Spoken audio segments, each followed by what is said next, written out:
तो मैं सदैव तत्पर रहता हूँ। चाहे मुझे अपनी जूठन खिलाएं, चाहे वो मुझे डांटे, चाहे वो मुझे मारे, मैं उनके लिए हमेशा उनका दाता करूंगा। इस कथा से हमें क्या अभिप्राय मिलता है? भगवान प्रेम का भगवान है, दिखावे का भगवान है। हम लोग कितना भी दिखावा करें, कितने भी भगवान को भोग लगा लें, लेकिन भगवान को जब जाना होगा तो आज भी कड़ी खाली। लेकिन भाव हो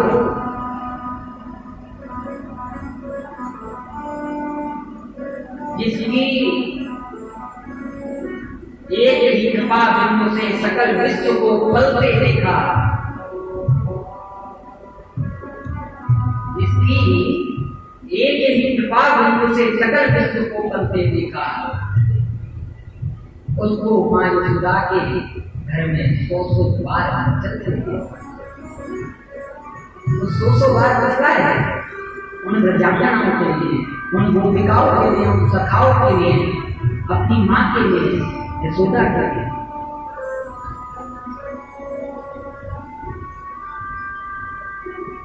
भगवान रजामणों से थे। प्रबलम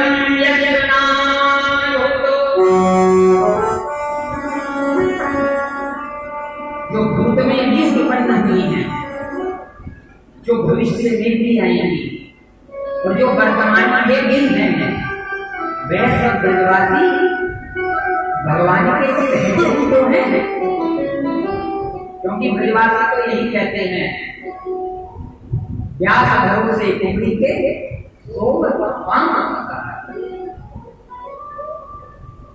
ब्रजवासी भगवान श्री कृष्ण के ही भरोसे हैं,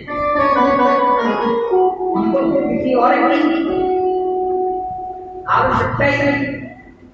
कहीं पर वो बिहारी बन करके बात करते हैं, कहीं विवाह बन करके बात करते हैं, कहीं स्वयं गोपेश्वर के रूप में उत्पन्न हो जाते हैं, कहीं पर नटराज के रूप में उत्पन्न होता है, कहीं श्रीधर के रूप में उत्पन्न होता है, कहीं बल्लभ के रूप में उत्पन्न होता है, तो कहीं चिंतामण के रूप में उत्पन्न होता है।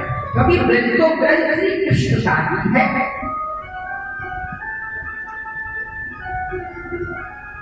ब्रज के अधिष्ठाता कौन है? श्री राधिका जी जो है, वह तो परमा शक्ति ही श्री कृष्ण की है।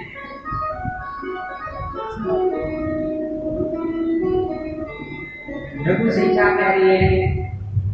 कृष्णा सत्यादियो सर्वं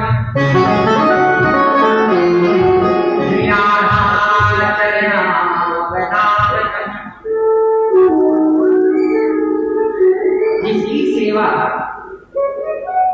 कृष्ण करते हैं और जो कृष्ण की सेवा करते हैं वही तो बंधवी है। श्रीयाम तो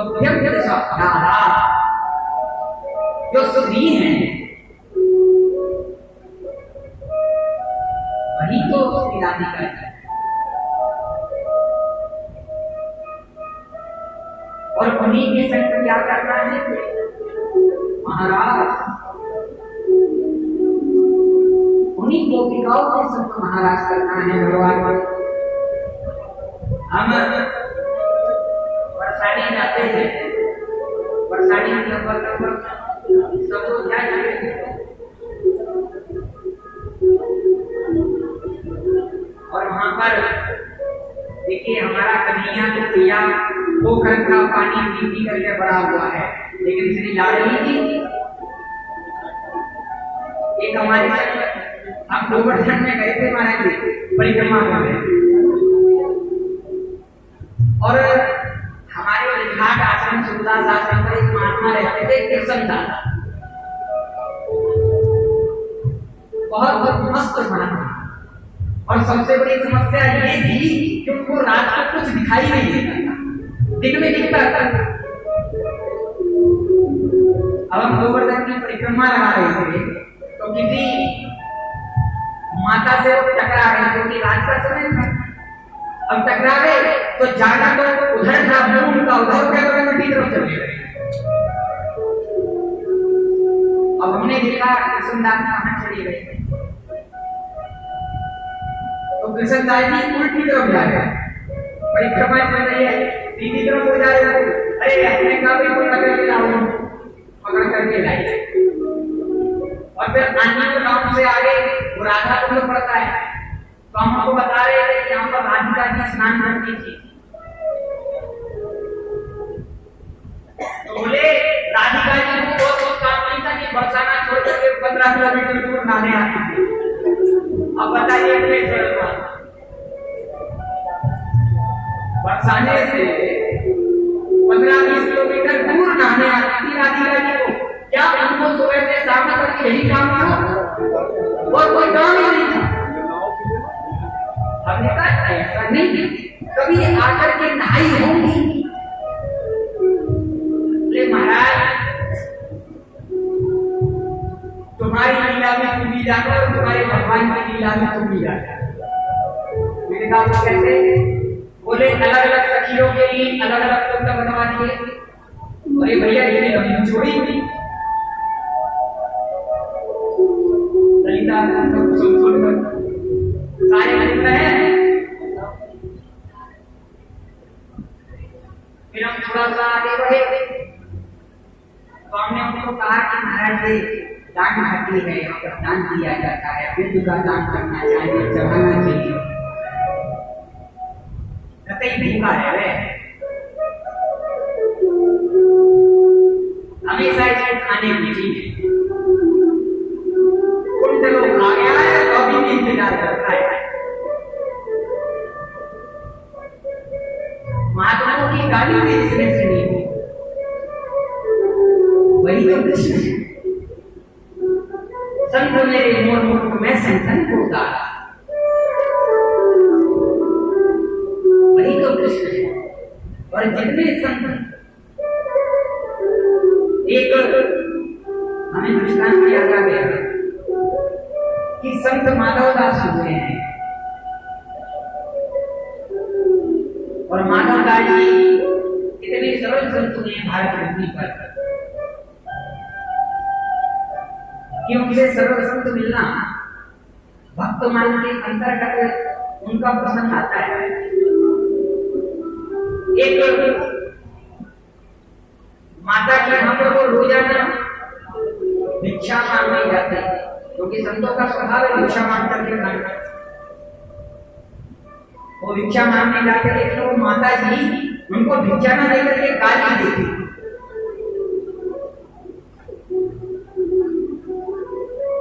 अब लोग आसपास के कहते कि महाराज आप रोजाना जाते हो, मैया तुम्हें कुछ खाने को तो दे रहे हैं, गाली दे रहे हैं। तो वो संत कहते कुछ दे तो रही है, ले तो नहीं ना रही है। अब एक बार क्या हुआ कि वो मैया अपने घर में पोछा लगा रही थी, चौका पोछा लगा रही थी,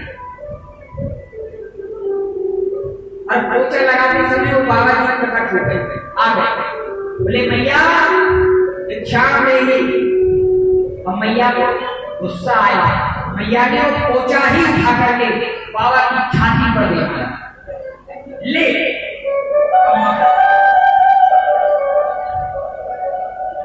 बाबा जी बड़े बड़े संत हुए,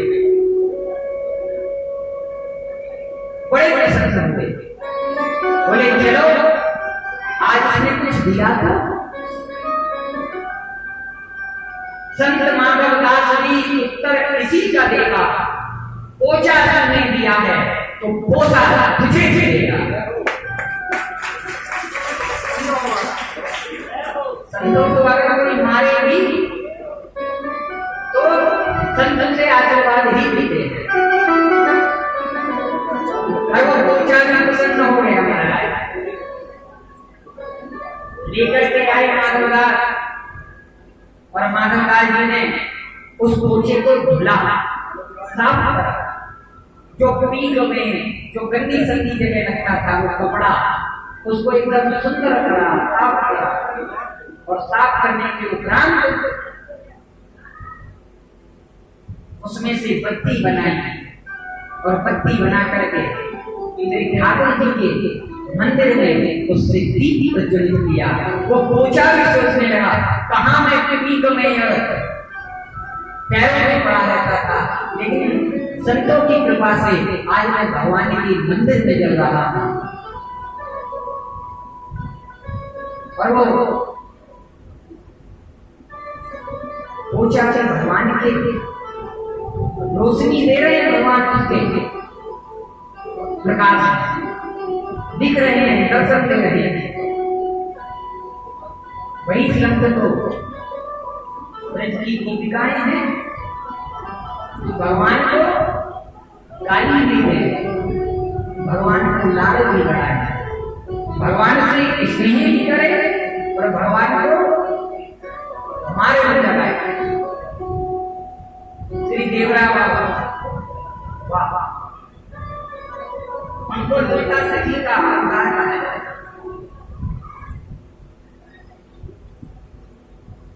श्री टाट वाले बाबा, उसको सपना सतानंदा सखी का अवतार कहा जाता है। टाट वाले बाबा तो ये जितने भी संत हुए हैं ये गोपिका ही हैं, और वही गोपिकाएं, क्योंकि भगवान के प्रेम में संत और गोपिकाओं का ही रस है। तभी तो हम लोग इनके पीछे पीछे बड़े लोग चलो भैया, आज हम सब गा रहे हैं नर्मदा तट पर। आज भी एक सियारा बाबा जी है, उनकी उम्र का ही नहीं पता कितनी उम्र हो गई है। तो संतों का स्वभाव प्रिय ही जैसा और गोपिकाओं का स्वभाव भी जैसा। सरदो तुल्य मल्लिका, शरद पूर्णिमा की रात्रि है और भगवान भी चाहते हैं कि अब मैं इन गोपिकाओं हृदय से जो प्रेम है उसको अब संसार को दिखाना चाहिए। शरद पूर्णिमा की रात्रि है, यमुना का पुलिन है, यमुना का तट है, बालुका ऐसे ही शोभायमान हो रही है मानो संपूर्ण धरती पर चांद बिखरी हुई, शीतल चंद्रमा उदित हो रही है। कदम्ब का वृक्ष है और कदम्ब के वृक्ष के नीचे भगवान श्री कृष्ण ने नाना गोपिकाओं का नाम लेकर के बांसुरी का निनाद किया।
गोपिकाओं ने जैसे ही बांसुरी के निनाद पर अपना अपना नाम सुना,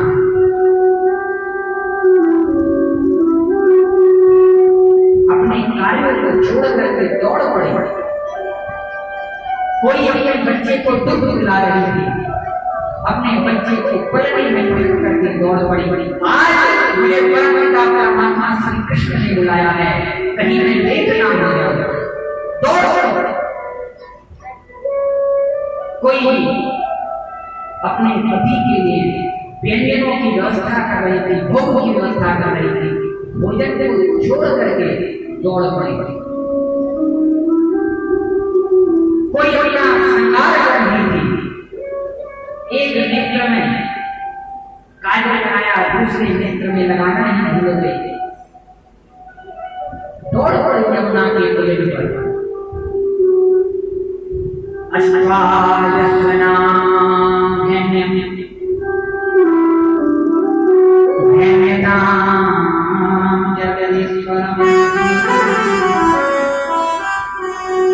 आचार्य सुखदेव भी पूछ रहे हैं कि राजा परीक्षित, इस लीला से तुम्हें कुछ समझ में आ रहा है? परीक्षित ने कहा प्रभु आप बताइए, ये गोपिकाएं अपने पतियों को छोड़कर गए श्री कृष्ण की तरफ क्यों दौड़ रही हैं? आचार्य सुखदेव जी ने कहा कि इन गोपिकाओं के पति तो श्री कृष्ण स्वयं है, वो आज अपने पति से मिलने जा रहे हैं, क्योंकि अब तक जो पति थे वो इस शरीर के पति थे, लेकिन आत्मा का पति तो परमात्मा श्री कृष्ण। आज में सब गोपिकाएं अपने परम पति से मिलने जा रहे हैं।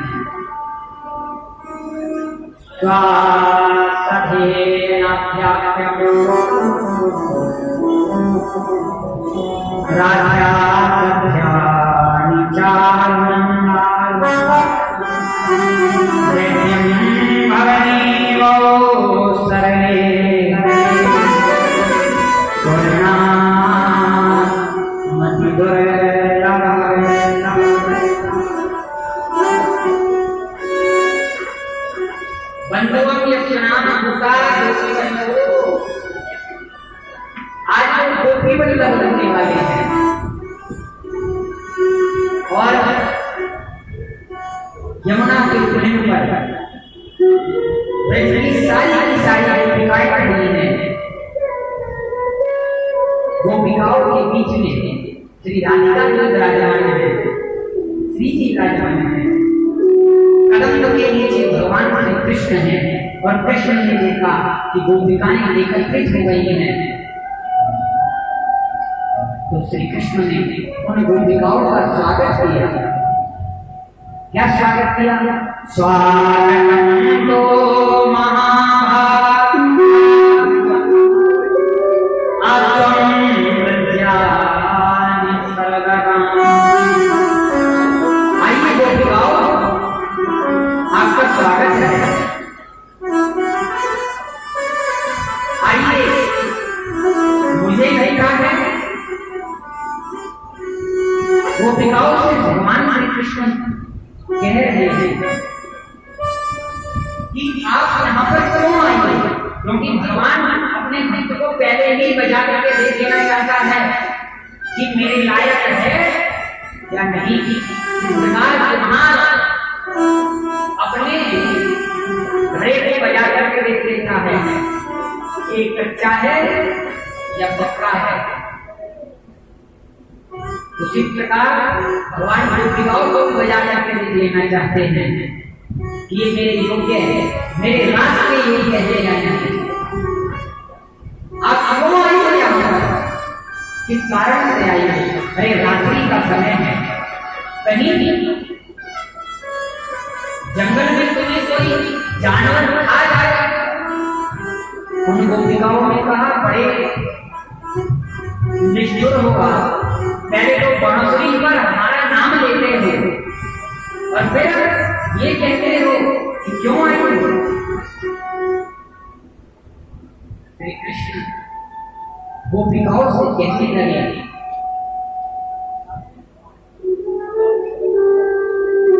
कि ओहो, हमें लगता है कि तुमने रात्रि में यमुना जी का पुलिस देखा नहीं, अब तो देख लिया, अब तो जाओ।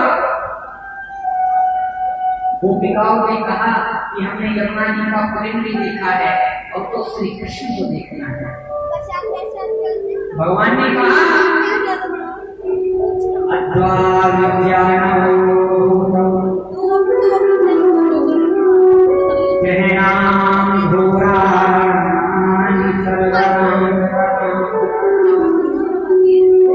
भगवान ने कहा है कि तुम अपने घरों को छोड़ करके आए हो, अपने घर जाओ। बोली हमारा तो घर कोई है ही नहीं, जहां आओ वहां हमारा घर। भगवान ने कहा चली जाओ यहां से, अपने अपने घर। बोले हम अपने घर पर ही तो आए हैं। यस्वाम गृह्णामि सर्वैः हमारे घर पे जहां पर आप लोग कहीं सर्वस्तर हो सकता है।